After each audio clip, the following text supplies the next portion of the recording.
ભરૂચ નગરપાલિકાએ 21,000 બાકીદારો સામે પાણી જોડાણ કાપવા અને સીલિંગનું શસ્ત્ર ઉગામ્યો છે। નાણાકીય વર્ષ 2024-25ને પૂર્ણ થવાને હવે 13 દિવસ બાકી રહ્યા છે, ત્યારે ભરૂચ પાલિકાએ હવે કડક વસૂલાત શરૂ કરી છે। પાલિકા વિસ્તારમાં કુલ 73,911 મિલકત ધારકો નોંધાયેલા છે।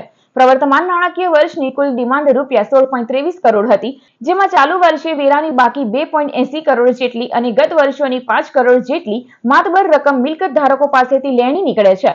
પાલિકાના 21,000 મિલકત ધારકોએ તેમનો વેરો ભર્યો નથી।